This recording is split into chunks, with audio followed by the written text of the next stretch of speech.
南投一个48岁男子到中寮一间公庙拜拜抽签，试探机会，甲新名5块金牌摕咧走。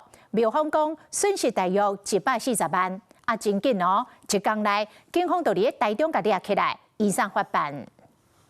查甫人徛伫咧公庙头前，摕棍仔伸入铁门的芳，唔知影伫咧搞啥。无共时间，又换另外一束衫做同款的动作，用棍仔搞来搞去。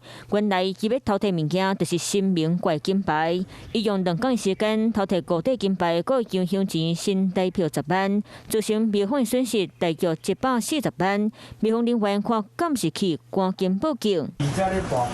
代志就发生伫咧南投中寮乡，庙方人员讲，这个查甫人定定来遮拜拜求签师，本正就是正常的信徒，根本唔知影伊是查拉布。一直伫遐求签所以阮较无法度去注意讲伊到底有奇怪的行为无。除了偷摕几两块金牌，都含藏伫咧现场的功德箱，就算已经锁起来，嘛是叫查甫人硬撬开，偷摕内底全部一清。透过庙方及周边路口监视器，迅速掌握窃嫌身份，并报请南投地检署检察官指挥侦办。就是点点偷摕金牌含有香钱，就无人知。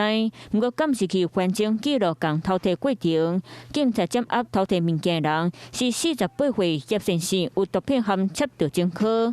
一天内就伫咧台中市中正路找到人，嘛是窃盗罪嫌，移送侦办。Hello， 我是张新文。想要抢先掌握最及时的新闻资讯吗？赶快订阅、按赞、开启小铃铛，锁定华视新闻 YouTube 频道。